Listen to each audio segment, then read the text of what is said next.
HDFC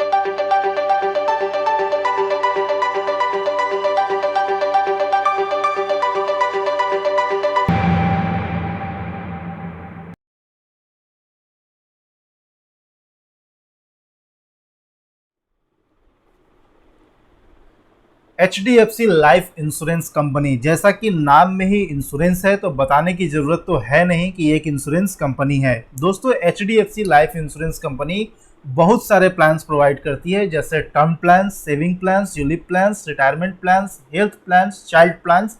इस तरह के कई सारे प्लान्स जो है इंश्योरेंस प्लान ये प्रोवाइड करती है। तो इस वीडियो में हम लोग HDFC लाइफ इंश्योरेंस कंपनी की बात करने वाले हैं, जो शेयर मार्केट में 2017 के नवंबर महीने में लिस्ट हुई थी और तब से लेकर के आज तक अपने इन्वेस्टर्स को करीब करीब डबल रिटर्न दे चुका है। और ये स्टॉक जब से लिस्ट हुई है तब से लेकर के अभी तक अप ट्रेंड में है। और अब इस स्टॉक्स में ये अंदाजा लगाया जा रहा है कि आने वाले 10-12 सालों तक ये स्टॉक्स लंबे समय के लिए अप ट्रेंड में ही रहेगा। तो हम लोग जानेंगे इस वीडियो में कि आगे HDFC लाइफ इंश्योरेंस कौन सा लेवल दिखाने वाला है, जहां अगर हम इन्वेस्ट करके अपना प्रॉफिट बुक कर सकते हैं, या फिर अगर कोई इन्वेस्टर पहले से इन्वेस्टेड है HDFC लाइफ इंश्योरेंस में तो कौन से लेवल पर वो अपना प्रॉफिट बुक कर सकते हैं। चाहे तो वो 100% प्रॉफिट बुक कर सकते हैं या फिर पार्शल प्रॉफिट बुक करके बाकी के अमाउंट को लंबे समय यानी कि 10-12 सालों के लिए उस स्टॉक में इन्वेस्टेड छोड़ सकते हैं, ताकि 10-12 सालों में काफ़ी अच्छा रिटर्न देखने को मिले। तो HDFC लाइफ इंश्योरेंस एक बेहतरीन पिक है और मुझे काफ़ी अच्छा लगता है। ये स्टॉक आने वाले 10-12 सालों में कई गुना रिटर्न इस स्टॉक से देखने को मिल सकता है।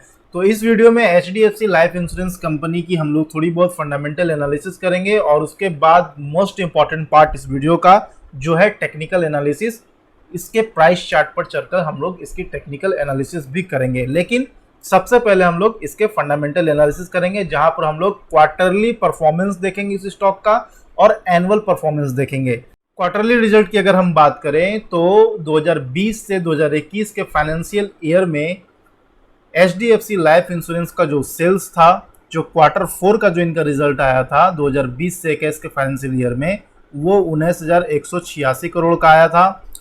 ऑपरेटिंग प्रॉफिट जो है वो 185 करोड़ का आया था। साथ ही साथ नेट प्रॉफिट की अगर हम बात करेंगे तो वो 319 करोड़ आया था।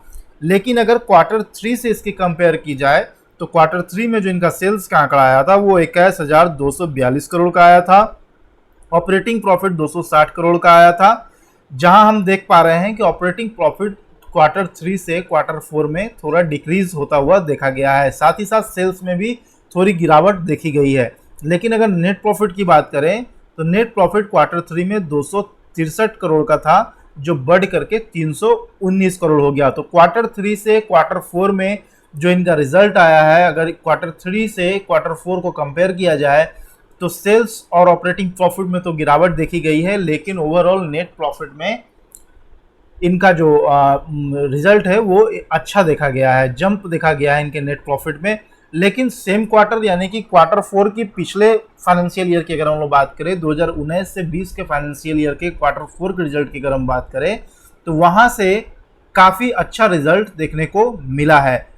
2020 में अगर आप देखेंगे तो HDFC लाइफ इंश्योरेंस का सेल महज 341 करोड़ का था और ऑपरेटिंग प्रॉफिट जो है वो 203 करोड़ का था। और अगर नेट प्रॉफिट की बात करें तो वो 312 करोड़ का था, जो बढ़ करके करेंट फाइनेंशियल ईयर यानी कि 2020 से 2021 के फाइनेंशियल ईयर में Q4 में नेट प्रॉफिट बढ़ा हुआ देखा गया है। यानी कि सेम क्वार्टर में प्रीवियस फाइनेंशियल ईयर में 312 करोड़ था इनका नेट प्रॉफिट, जो बढ़ करके Q4 में करेंट फाइनेंशियल ईयर में 319 करोड़ हो गया है।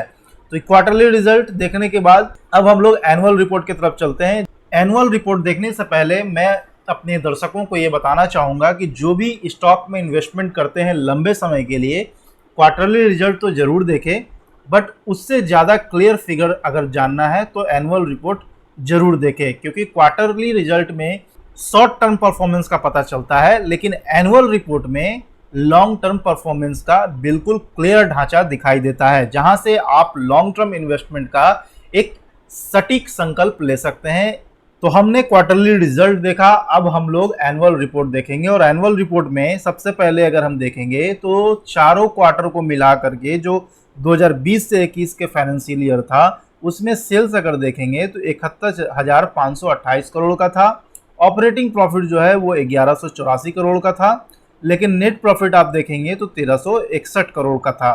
अगर प्रीवियस ईयर के अगर हम एनुअल रिपोर्ट की बात करें तो सेल्स 29,729 करोड़ का था, जिसमें भारी मात्रा में उछाल देखा गया 2020 के 20 से 21 के फाइनेंशियल ईयर में। ऑपरेटिंग प्रॉफिट देखेंगे तो 1358 करोड़ था, जिसमें थोड़ी गिरावट देखने को मिली। पिछले साल ऑपरेटिंग प्रॉफिट 1358 करोड़ का था, जो 2020 से 21 के फाइनेंशियल ईयर में 1184 करोड़ हो गया।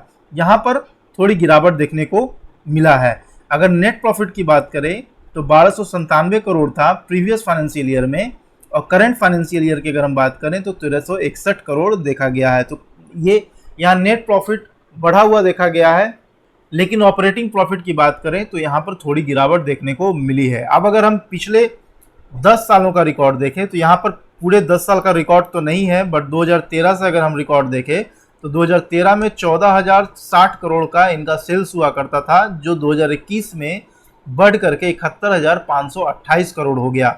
ऑपरेटिंग प्रॉफिट की बात करें तो 525 करोड़ था इनका ऑपरेटिंग प्रॉफिट, जो बढ़ करके 1184 करोड़ हो गया। नेट प्रॉफिट की अगर बात करें तो 447 करोड़ था 2013 में, और 8 साल के दरमियान इसने 3 गुना से भी ज़्यादा अपना नेट प्रॉफिट बढ़ा लिया है। तो अच्छी परफॉर्मेंस है स्टॉक की, और आगे भी 10-12 सालों में इनकी परफॉर्मेंस अच्छी ही रहने की उम्मीद है। तो ये स्टॉक मुझे काफ़ी पसंद है।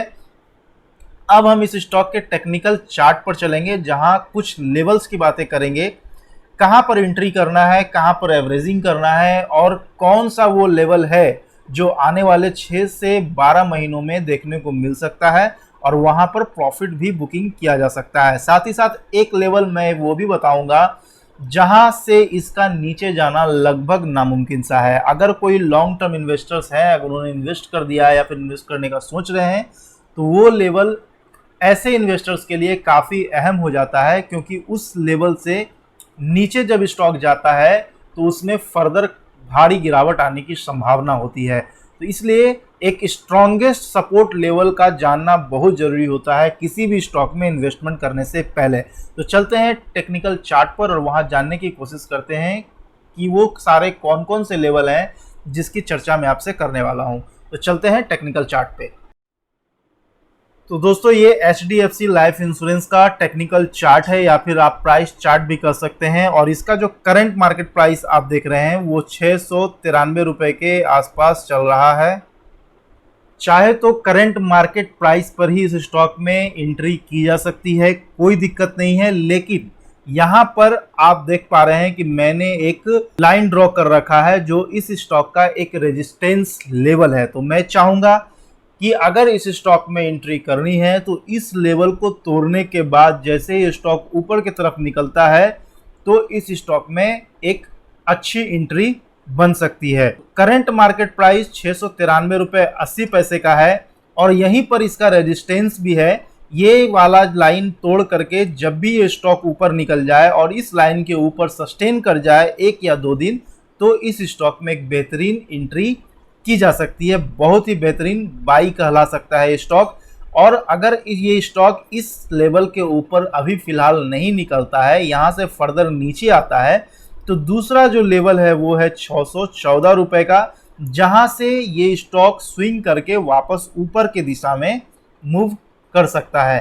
तो 2 लेवल यहाँ पर हमने देखा। पहला लेवल था 693 रुपये का, जो स्टॉक का करंट मार्केट प्राइस भी है, और साथ ही साथ इस लेवल पर एक बहुत अच्छा रेजिस्टेंस भी है जिसको तोड़ने की संभावना दिखाई दे रही है। और जब भी इस लेवल को तोड़ करके HDFC लाइफ इंश्योरेंस का स्टॉक ऊपर की तरफ निकल जाए तो यहाँ पर एक बेहतरीन बाई हो सकता है, इसमें यहाँ पर एंट्री किया जा सकता है। लेकिन अगर इस लेवल को ये स्टॉक तोड़ करके ऊपर नहीं जाता है, नीचे की तरफ बढ़ता है, तो 614 रुपये का एक लेवल है जहाँ से ये स्टॉक वापस स्विंग करके ऊपर की तरफ मूव कर सकता है और दोबारा अपनी इस रेजिस्टेंस को तोड़ने की कोशिश कर सकता है। तो जब कोई स्टॉक एक से ज़्यादा बार रेजिस्टेंस को तोड़ने की कोशिश करे तो उसमें रेजिस्टेंस को टूटने की संभावनाएं बढ़ जाती है और उस स्टॉक का ऊपर जाने की संभावनाएं भी काफ़ी बढ़ जाती है। फिलहाल ये स्टॉक लॉन्ग टर्म के लिए बिल्कुल अप ट्रेंड में है, तो बहुत ज़्यादा चांसेस है कि इस लेवल को जल्द ही ये स्टॉक तोड़ करके ऊपर की तरफ निकलेगा। अब जो लेवल मैं बात करने वाला हूँ वो इस स्टॉक का स्ट्रॉन्गेस्ट सपोर्ट लेवल है, वो है 488 रुपए का। इस लेवल को ये स्टॉक जब तक नहीं तोड़ता है तब तक लॉन्ग टर्म इन्वेस्टर्स को बिल्कुल भी घबराने की ज़रूरत नहीं है और मैं मानता हूं कि ये लेवल जो है आने वाले 4 से 5 सालों के लिए बिल्कुल फिक्स है। इस लेवल के नीचे ये स्टॉक फिलहाल आने वाले 4-5 सालों में जाता हुआ नहीं दिखाई दे रहा है, बिल्कुल नामुमकिन है इस लेवल के नीचे जाना। तो यहाँ पर हमने 3 लेवल्स देखे। पहला लेवल्स जो था 693 रुपये का, जो एक रेजिस्टेंस लेवल है और साथ ही साथ करंट मार्केट प्राइस भी है स्टॉक का।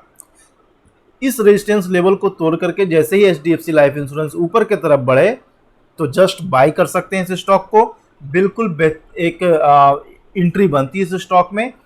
और अगर ये स्टॉक इस रेजिस्टेंस को फिलहाल नहीं तोड़ता है और नीचे की तरफ बढ़ता है तो 614 रुपये का एक लेवल है इस स्टॉक का, जहां से ये स्टॉक एक बार स्विंग करके ऊपर की तरफ निकल सकता है।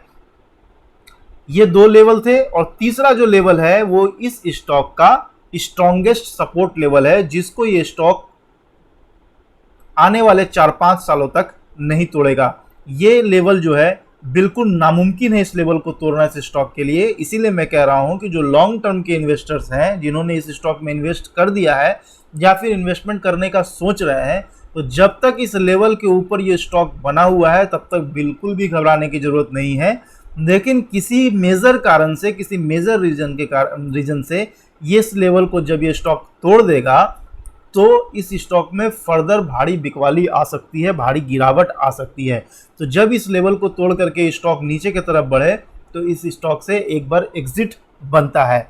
अब बात करते हैं कि आने वाले 6 महीने से 12 महीने में वो कौन सा लेवल हो सकता है जहां पर ये एचडीएफसी लाइफ इंश्योरेंस का प्राइस देखने को मिल सकता है। तो आने वाले 6 से 12 महीनों में 900 के आसपास एचडीएफसी लाइफ इंश्योरेंस का प्राइस देखने को मिल सकता है, जहां पर शॉर्ट टर्म ट्रेडर अपना प्रॉफिट बुक कर सकते हैं। साथ ही साथ जो लॉन्ग टर्म इन्वेस्टर्स हैं उनको भी मैं कहूंगा कि अगर वो चाहें तो अपना पार्शल प्रॉफिट 900 के आसपास इस स्टॉक में बुक कर लें और बाकी के बचे हुए अमाउंट को लंबे समय के लिए यानी कि 10 से 12 सालों के लिए इस स्टॉक में इन्वेस्टेड रहने दें, ताकि आपको 10 से 12 सालों में 10 से 12 गुना रिटर्न देखने को मिल जाए। तो दोस्तों ये था हमारा एचडीएफसी लाइफ इंश्योरेंस पर एक छोटा सा फंडामेंटल और टेक्निकल एनालिसिस। आशा करता हूं कि आपके लिए ये वीडियो काफ़ी हेल्पफुल रहा होगा। अगर आपने इस वीडियो को पसंद किया है तो प्लीज़ इस वीडियो को लाइक कर दें। साथ ही साथ इस वीडियो को अपने दोस्तों, सहयोगियों और रिश्तेदारों के बीच में शेयर करें। और अगर पहली बार आप इस चैनल पर आए हैं तो इस चैनल को सब्सक्राइब करें, बेल बटन भी दबा दें ताकि इसी तरह की वीडियोस आपको लगातार देखने को मिलती रहे। जल्द एक नए वीडियो लेकर मैं आता हूं, तब तक के लिए धन्यवाद।